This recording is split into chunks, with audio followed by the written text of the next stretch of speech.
So, hi everyone, and welcome. Welcome to the Caregiving Wisdom Series, where we bring in, what we call experts, because you've had either a personal or professional or both experience in caregiving or understanding what the whole caregiving journey is about. And tonight we're super excited, as Kelly was saying, to be talking about a topic that's so very important, but sometimes so difficult to have. So I'm Deb Kelsey Davis, and with me is Kelly Johnson. And together we're the co-founders of Nourish for Caregivers. And we are definitely caregivers ourselves. We're living that journey right now. And we're honored and excited to bring this series to you.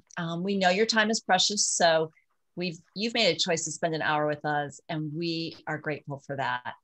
We will end promptly at the top of the hour, and we will leave time, as I said earlier, for questions and answers. Put those questions, put your thoughts in the chat box, because we'll come back to that as we move into the Q&A. We hope tonight you find this practically inspiring and encouraging and filling you with the wisdom you need, but also spiritually nourishing.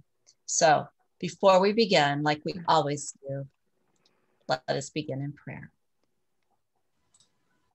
So we begin in the name of the Father, and the Son, and the Holy Spirit.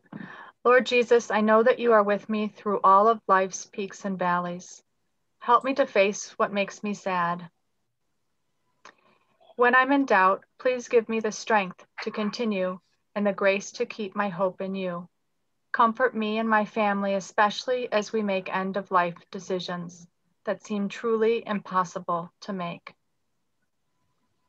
Take my hand and lead me through life's most difficult challenges. Be ever close as I look heavenward for your guidance. Amen. Amen.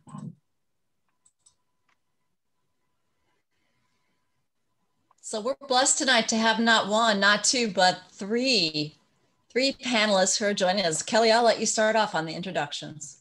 Well, thank you. So I'm going to go ahead and start on the right side of your screen that you can see and introduce Deacon Dave. So Deacon Dave was born in Ireland, so you will get the pleasure of hearing his beautiful Irish brogue throughout the evening. And he lived in Dublin City and worked as a truck driver. He married his wife Iris, and they have 3 children and now 4 grandchildren. They immigrated to the United States in 1989 when the children were still small and settled in Martinez, California. Dave worked for the U.S. Postal Service. He is very active in his parish and was asked to consider becoming a permanent deacon.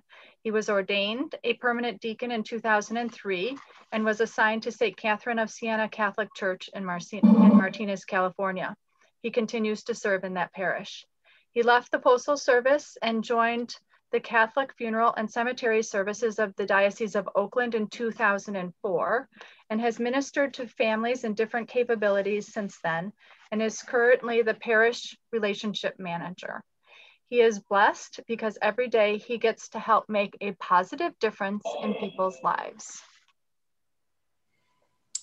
And I'm going to move from left to the middle to Ted Butkin. Ted is the outreach manager for the Archdiocese of Detroit Cemeteries. His role began as a family service advisor for the community of St. Joseph Cemetery in Monroe, Michigan, back in 2016. That's been a while. Since the fall of 2019, he's been part of the outreach team for Catholic Funeral and Cemetery Services. It allows Ted the ability and opportunity to speak not only to the locations that are within his geography in the Archdiocese, but as well with other groups and organizations that wish to begin the discussion about their final resting places.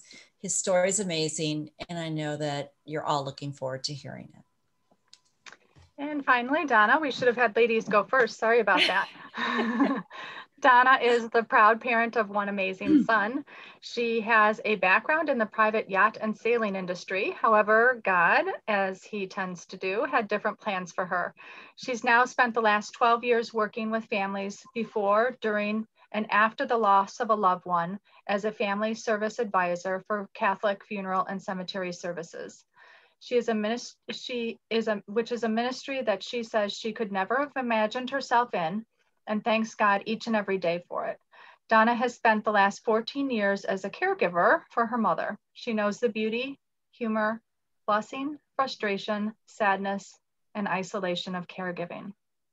She was very involved with her church community where she facilitates a grief group, and her happy place is on the water in a kayak or hiking a beautiful trail with the people she loves and her faithful German Shepherd, Luna. So welcome. Welcome to all of you. Kelly and I are going to turn this over to you, and we are all excited to take it away. So thank you, Deb and Kelly, and welcome. And we'd like to thank all of you for taking the time to be here. As caregivers, time is something that is so difficult. So thank you very much for making the time to be with us this evening. And from Catholic Funeral and Cemetery Services, we would like to welcome you this evening of making the impossible possible.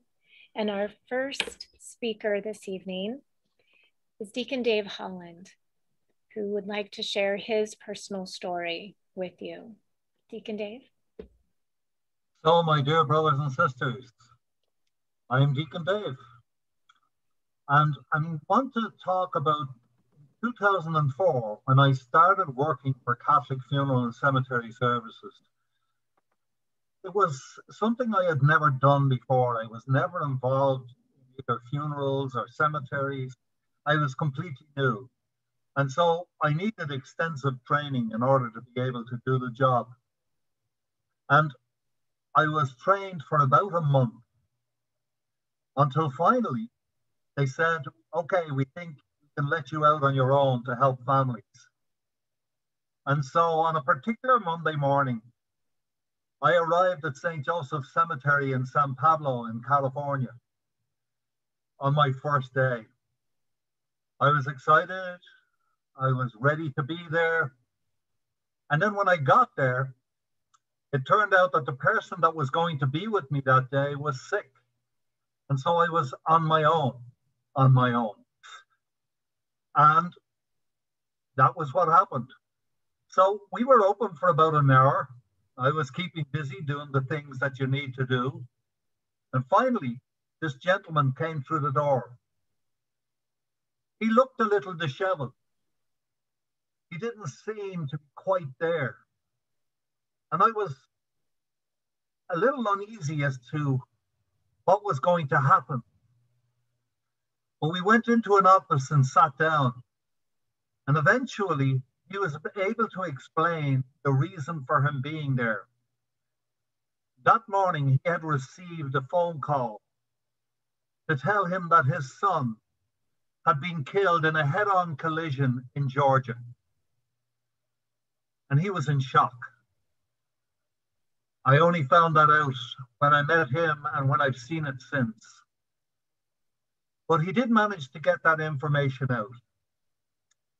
And while my heart was breaking for him, I realized that we had things that we had to do.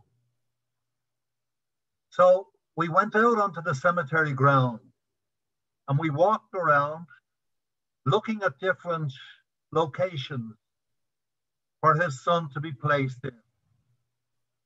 And eventually we picked a location. We went back to the office, did the paperwork with him, and I assured him that everything was now in place for him to be able to complete what he was planning to do at St. Joseph Cemetery. So he had to leave later that day to fly to Georgia to identify his son and to put into place the funeral arrangements there for his son. His son was traveling there because he was looking for work, and most of his family lived in Georgia. And so they had assured him that work was there for him.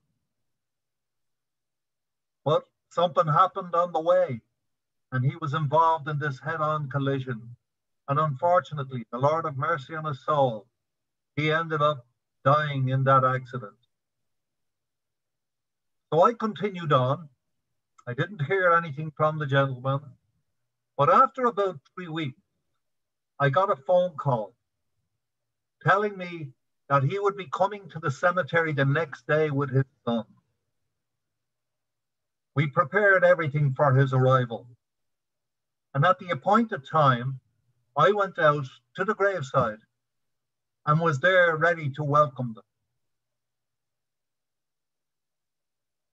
The coach arrived.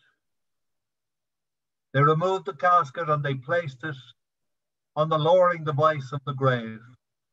The family has arrived and the priest was there. The priest said the prayers of committal, and then when he finished, he had left. Several people came forward and spoke to him and consoled him, and hugged him. But eventually they all left also. And so there was just himself and myself. I stood about 3 or 4 feet behind him, to give him that opportunity to be with his son for the last time. After a little while, he asked if we could lower his son into the grave and that he wanted to see that. And so we did. And he waited for a few minutes. He looked into the grave. He took that time in whatever his reflections were. And then he straightened up and he turned around, came to me and said to me, "Dave, 3 weeks ago, I didn't know my own name,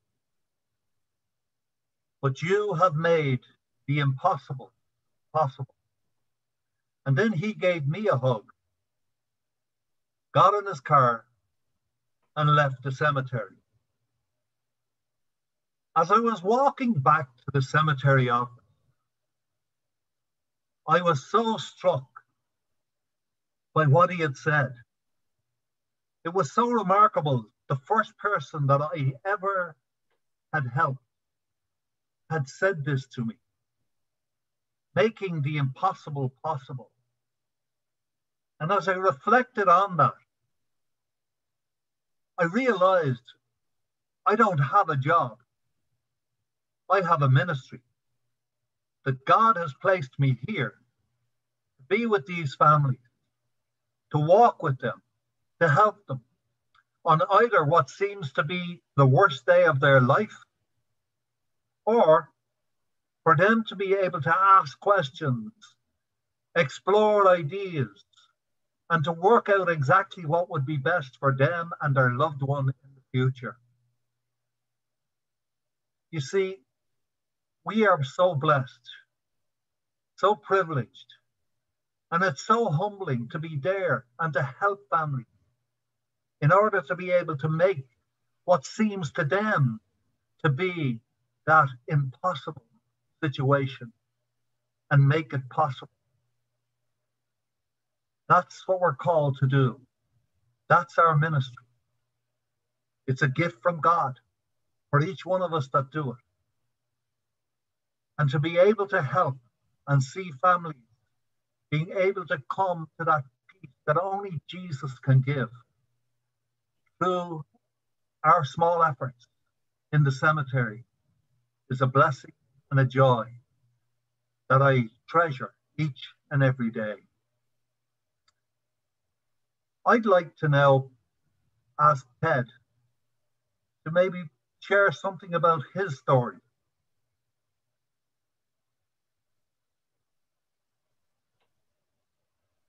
You're muted, Ted. Good evening, everybody. From coast to coast and into Canada, I'm delighted to tell you my story. Ernest Hemingway said every true story ends in death, and tonight's story is a true story. It begins in 1990, in March, in my hometown where I've lived my entire life, nearly 60 years, in a little town just south of Detroit called the Wyandotte. I'm the only child of Rosemary and Ted Butkin, third generation in this town. And during my time living on the west side of Wyandotte, we lived a very happy life, my mom and dad and I. And on one Saturday night in March of 1990, my dad was out with his wedding band playing for our wedding reception. My mom was in the corner of her couch with a book on her lap and a cup of tea by her side. And at 6:30 p.m. that Saturday night, I decided it was time for me to head out the front door into my car and see what I could do. As I left the house, I told my mom, okay, I'll see you later. And she looked at me and said, okay, have a good night, be safe. Got into my car and I got to the corner. On the left was a Presbyterian church. On the right was a doctor's office. I saw no traffic. And all of a sudden I thought to myself, I don't have anywhere to go. I don't have anything to do. I think I'm going to go home. So I backed the car up into the doctor's office parking lot, headed back to my house in the middle of the block, parked in front of the house, walked inside. Still in her favorite corner of the couch was my mom, who asked if I had forgotten anything. And I said, no. Do you mind if I just talk to you for a while? Could we just have a chat? She was excited. She nearly jumped off the couch and said, oh, let me put the kettle on. So we walked in the kitchen. She put the kettle on and we each had a cup of tea. Walked into the living room and sat down. And we talked. And we talked. And we talked. Now, normally, my mom was a morning person, not a night person at all. It was not uncommon that she would be in bed at 9 o'clock and she'd be up at 6 o'clock the next morning. But that night, from 6:35 until into the wee hours of the Sunday morning, we just chatted. And about halfway through that chat, I don't know where this idea came from.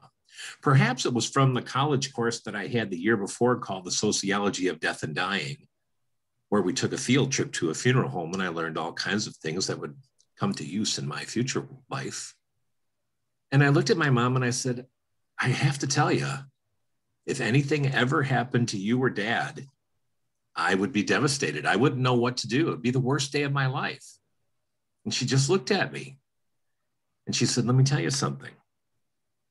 I'm married to my high school sweetheart for 30 years. We have a wonderful life together. I'm more in love with your dad than when we got married. We raised a good son. We're very proud of him. We have a good life. We're not wealthy. We're not dirt poor, but we eke by. The most important thing that we have is our love. And if I were to die today, or next week, or next year, or in 10 years, that's okay. Because I know I've lived a life full of love. I've lived a life that's full of faith. And if it's my time to go, or it's dad's time to go, that's okay. And then we talked some more. We had lots of laughs. I learned all kinds of family history. It just went on and on and on. And then it was about 12:30. Remember, she usually went to bed at 9. And she yawned for about the 10th time and said, I'll tell you what, I'm pooped.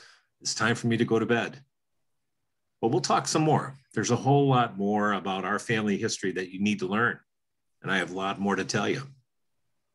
So she kissed me goodnight, padded her way back to her bedroom.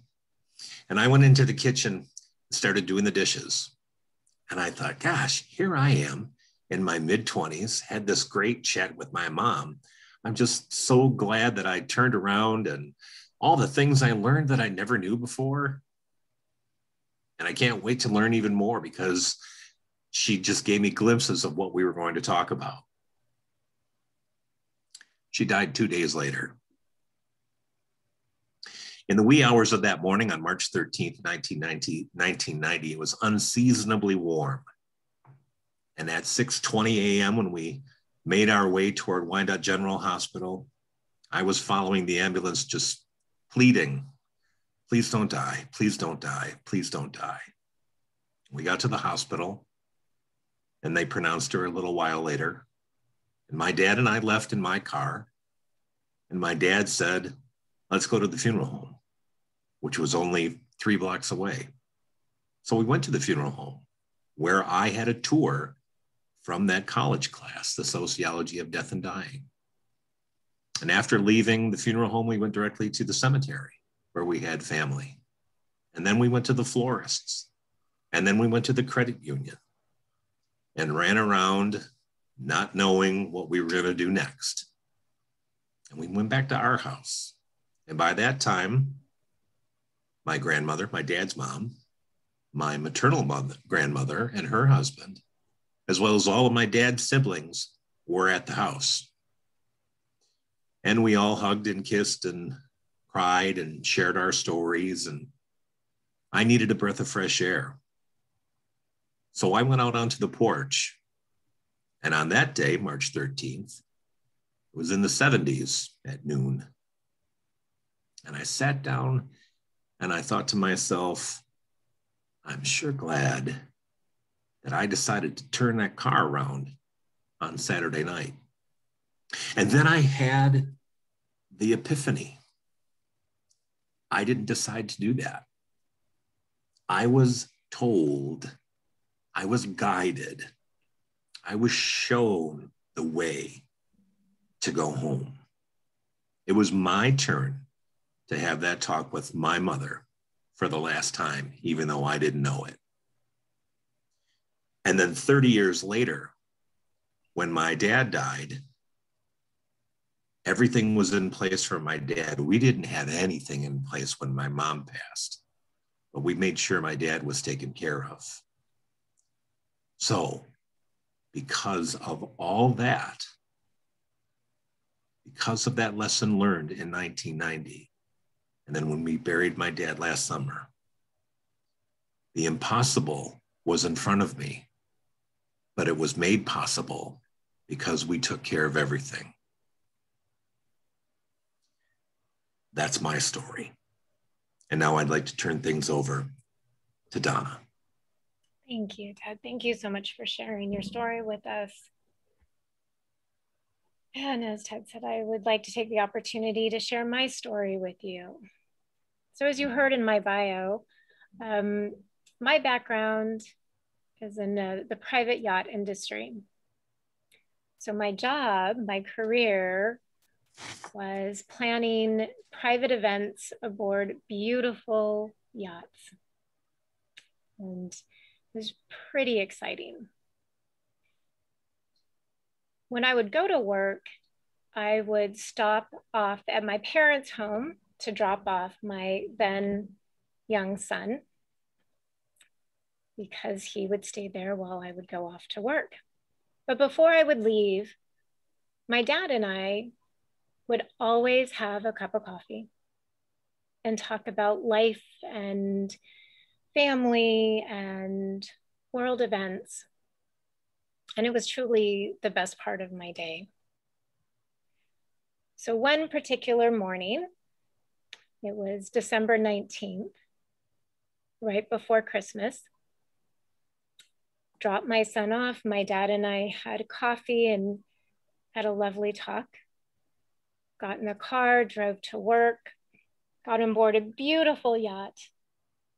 And about an hour later, a coworker had us bring the yacht back into dock because she said there was an emergency.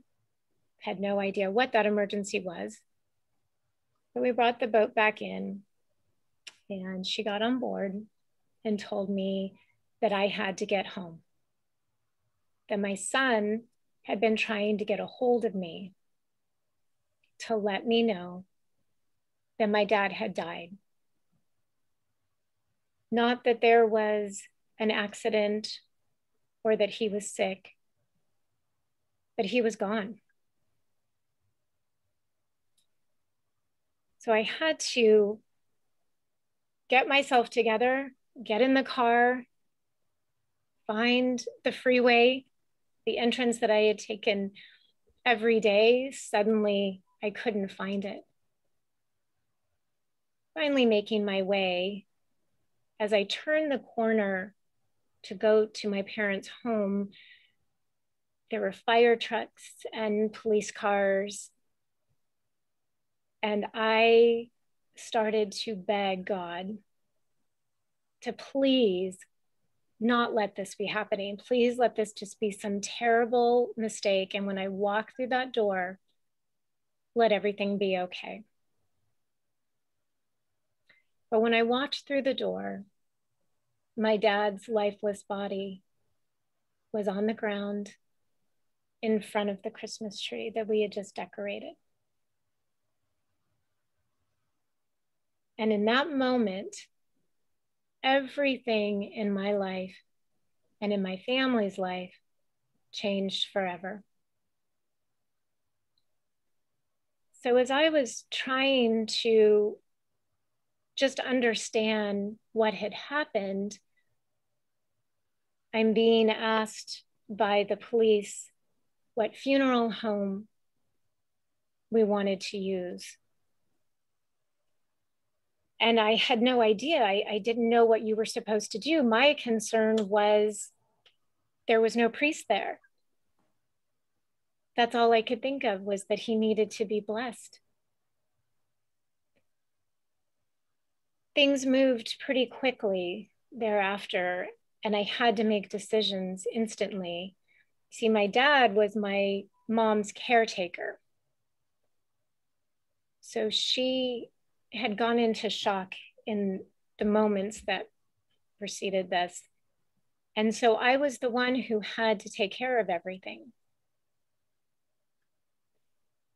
3 hours later, I'm in a funeral home, having to pick out my dad's casket, having to make arrangements that I was not prepared for and could not even understand why we were there.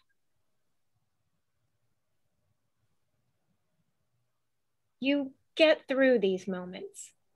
God gives us the ability and the strength to do the things we need to do. But it was so confusing and frightening and hurried and rushed. And I questioned the decisions that I was making. I didn't know if I was making the decisions that my dad would want, if I was making the right decisions. But there was no choice. I had to make them. So as I said, in that moment that my dad died, our lives changed forever. And I became my mom's caregiver, which has become an incredible blessing in my life, but not something that I was prepared to do at the time. I was pretty angry at God for taking my dad, for doing this to our family. And in that anger, I went to a priest to share how angry I was and my confusion. And in that conversation with the priest, it became important to me to go help people like my family. And so I found my way to Catholic funeral and cemetery services. And by the way, my dad is buried at the cemetery that I'm honored to work at. And my life was once again redirected because it was so important to me. It became my personal ministry to educate families, to talk to people about making these arrangements, about advanced planning, because I never wanted another family to be in the situation that I was. It's hard enough to lose someone you love, but to add all of the confusion and the stress and the not knowing, that becomes almost impossible. But it was actually the people at Catholic Funeral and Cemetery Services that helped me and my family through that impossible time and made it possible.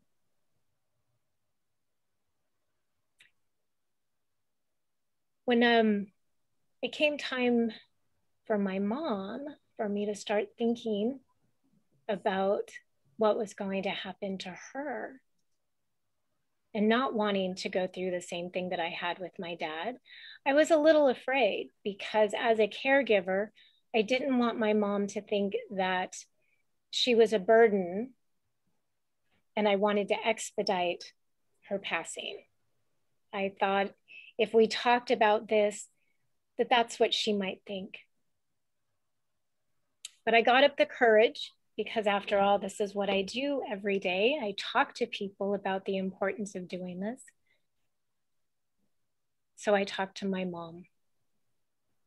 And what happened in that conversation was so beautiful because it gave me the opportunity to talk to my mom about things that I had not had the opportunity to talk to my dad about.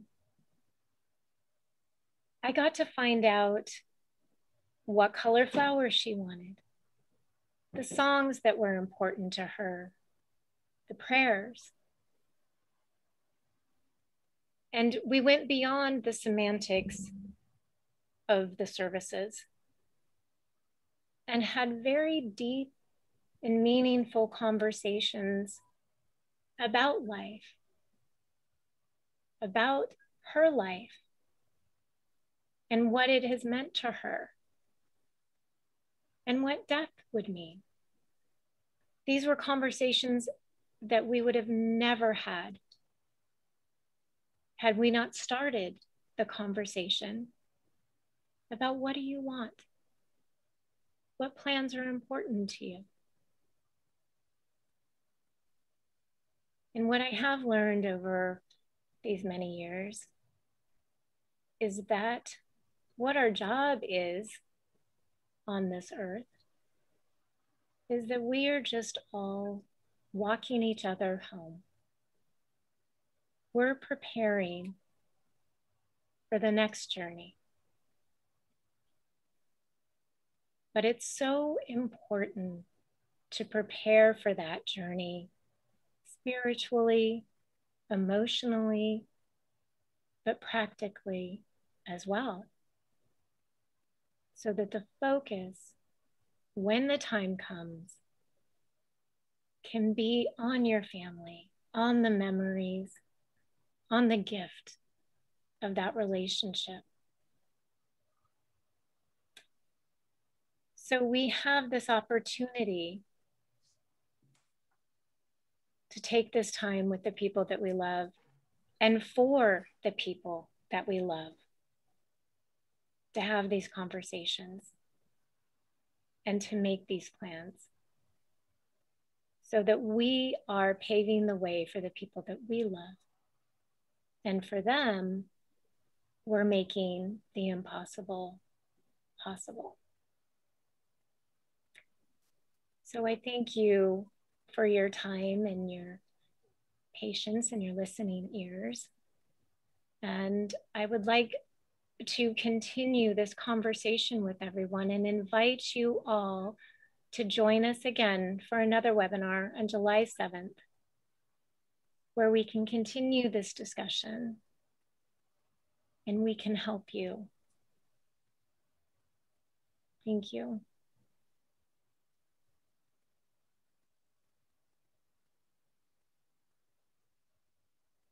Thank you all three of you for sharing your beautiful stories. I think now Deb and I will come back on, and so we can kind of come off of the slides and be able to take any questions that people might have in the chat box as we're going forward. But thank you, each of you, for sharing your beautiful stories, for your honesty and your openness, and your willing to just share so that people can learn from each of your stories. I'm so grateful to see your beautiful hearts. So thank you. Thank you. Because I think I'm sorry, Deb. No, I was going to say, I think it's amazing how life does lead us home. I love that. Mimi Street just said, thank you so much. I think, you know, you might be wondering with questions, why didn't we dive right into, well, how do we answer questions? I think it's really important to first understand our journey to most of our families, mine included.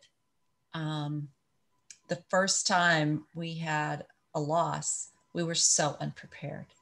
We didn't know what the answers were. And like the three of you talking about sitting in the parish office and trying to answer questions about songs and prayers and make decisions without knowing, that is just not a place where any of us want to be. So your stories help to illustrate the beauty and the love and the caring that goes with it. And that's exactly what I was going to say. Is I think, you know, as each of you shared your stories, you each shed some light on the why it's so important to have the conversation.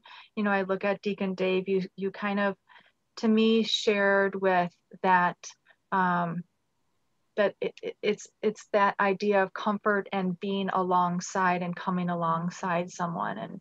And Ted, I look at your story with your mom and listening to that voice, that nudge. Praise be to God that you did turn around and have that time. And I look at what comfort that was, because you had that conversation. You knew what her wishes are. You knew where she was and how she felt about her life, and her comfort with dying and going home to the Lord. And you know what a tremendous sense of peace that gave you, because you were able to have that conversation. So in terms of opening up that idea of the why, you know, why is this so important? Your story illustrates the why do we do that. Donna, my personal story is very similar to yours. We didn't have that time with my mother. And so, so much, and thank you for sharing. So much is the same for me, is that we didn't have that with my mom, and are working so hard to make sure that we know what my dad's wishes are, and what he wants, and just continually having a conversation. And we always preface it in, while you're young and healthy, Dad, we'd like to talk about, but you know, continuing to share that and to share each other's stories. So thank you, each of you, for giving us all a glimpse of yourself and your you know, very, very beautifully personal, but it also shed light onto the why it's so important. So I thank you, because I think it really will resonate with everyone. You know, one of the other things that you do too is you bring to life the love and caring that goes into that advance planning. You know, there may be thoughts out there that, you know, when you encounter or need to make plans, working with a funeral or, you know, cemetery, that it's a very, you know, cold conversation, or it's, you know, people don't know what to expect. You've brought to life through your personal stories the love and caring and the understanding and the spiritual support that goes along with that. And we had a question come into the chat from Pat. Is Catholic funeral and cemetery services available across the nation? Kinda. Kinda. I mean, I'm in Detroit, in the Detroit area. We have locations east of the Mississippi, in Maine, Youngstown, Ohio, Toledo, Ohio, here, and Milwaukee. And then there are other sites on the West Coast that Deacon Dave and Donna can talk about, and also Puerto Rico. Mm-hmm. And Hawaii. And Hawaii. And Denver. And San Jose, California. And so there are a lot of areas that we are in, but there are some places that we're not. But we want to let you know that we're happy to help, even answer a question, even if we're not the ones that would be actually helping you go through the process. We're still happy to be here and to help you with questions that you may have. And we may be able to lead you towards someone in your own area that could help you with that information also. You know, I want to, if I may, one of the most important things that we do, that we all three of us do, is we talk to people that are wondering about, you know, how they make these plans. Why should they start talking about them? Why start that difficult conversation, but a very necessary conversation? Speaking personally, I'm a single dad and I have two daughters, and on what will probably be one of their worst days of their lives, they're going to know that everything's taken care of, that I've taken care of the funeral home, I've taken care of the cemetery, and I've taken care of my parish. So they don't have to do anything. And that, to me, I'm giving the greatest gift of love that I can give to them. You know, and they never want to talk about it, but they know where everything is. And that's one of the most important things about starting this whole discussion. You put yourself in that position, and all of us have been there. You know, your life changes in a heartbeat. So to be able to know, okay, Dad took care of this.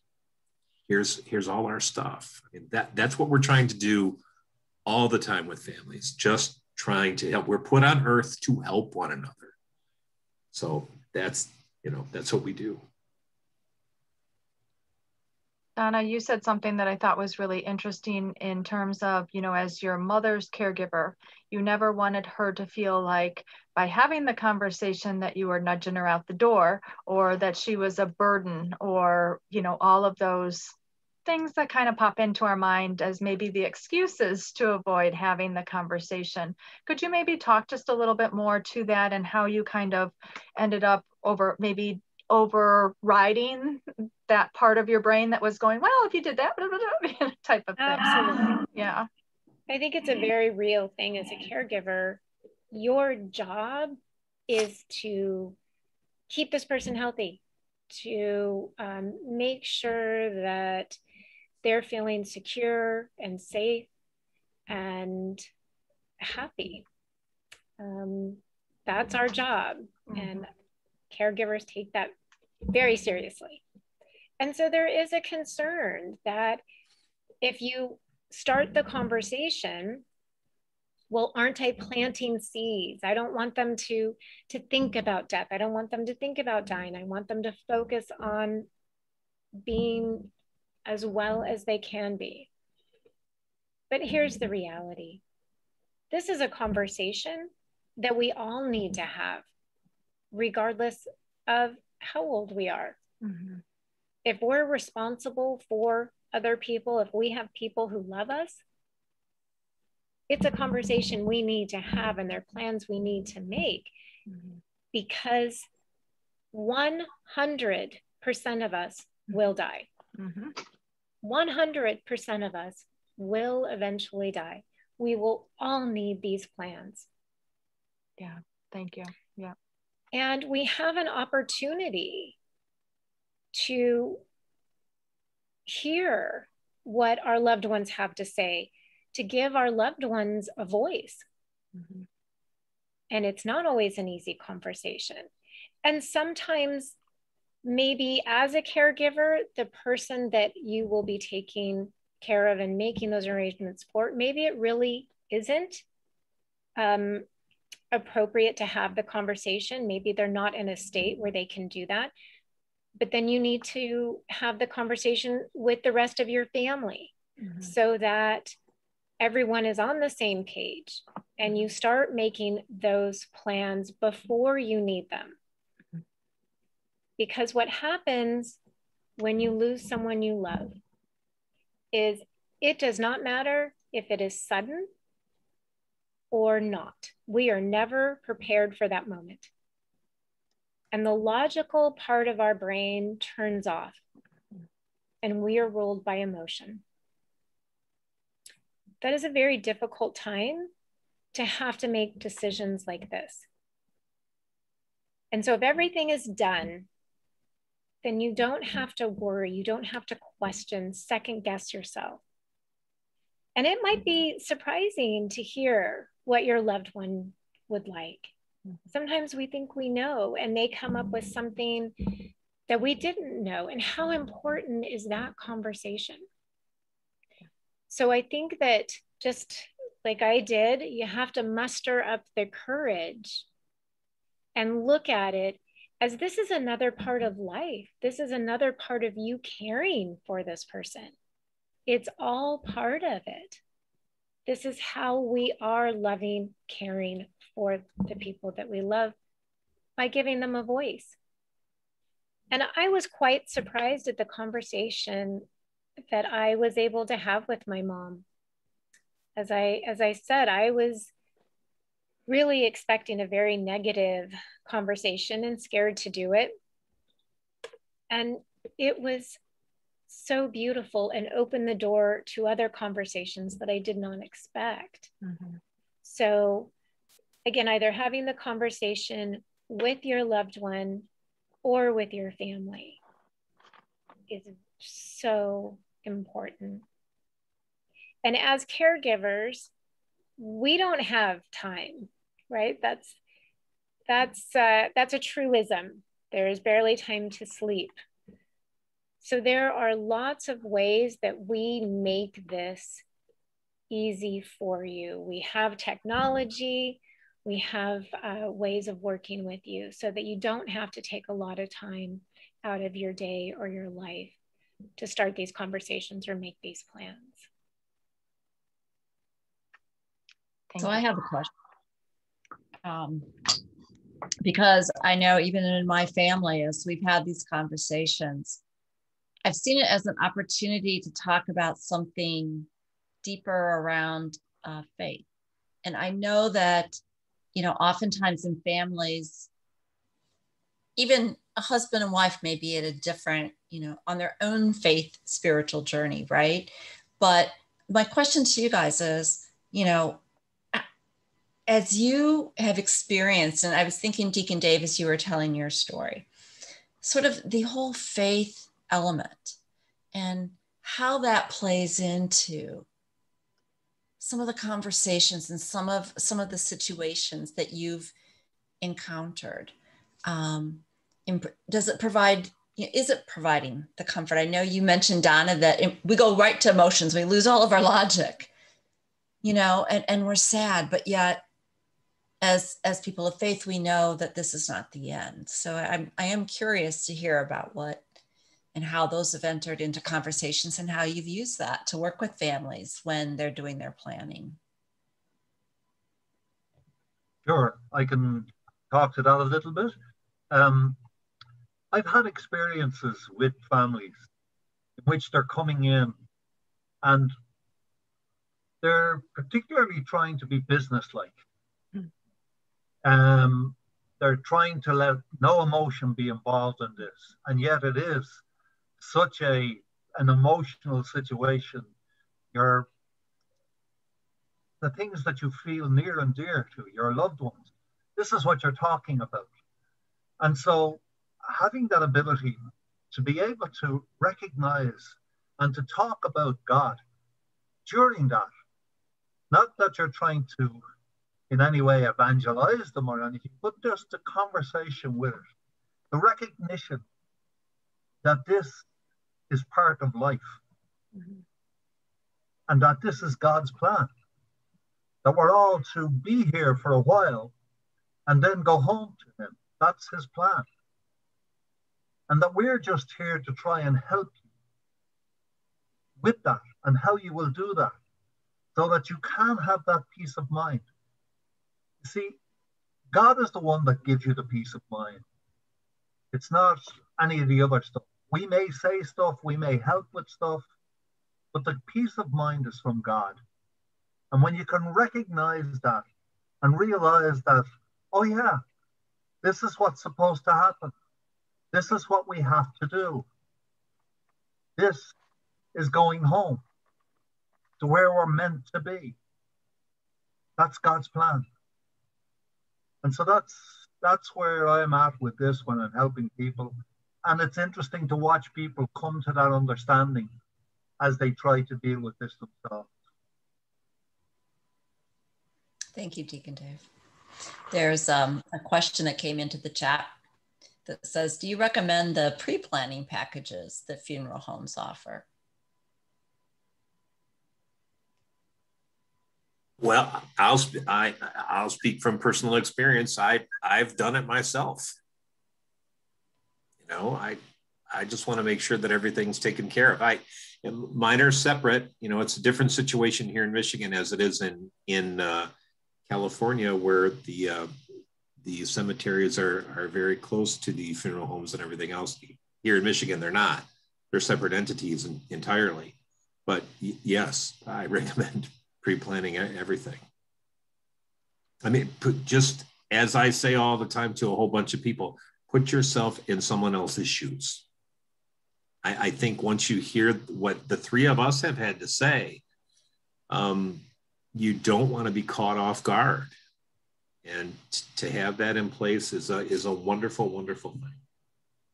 And the pre-planned packages make it really easy, and it gives you a guide, and that's how, you know, people like us, Catholic Funeral and Cemetery Services, can guide you through that and help you with that. So it's a little daunting. It's kind of scary when you think of that, and so it's easy to push that away. But we have made it easy by having pre-planned packages and things that make the choices easier. And I know that everyone is looking forward to the next segment, which is going to be all about how to begin those discussions. I see, Julie, you made a comment in chat. I concur. My parents pre-planned their funerals and made it so much easier for us when they died. Julie, I couldn't agree with you more. My parents, I was just out at the cemetery for my uncle, and they were resting right behind them. I mean, headstone, everything. I have my cemetery plot. I couldn't agree more. So let's take a look at, if there's any more questions, keep them coming into chat, but let's talk a little bit about what's going to happen in the second part of our series. So I'm going to put the screen up.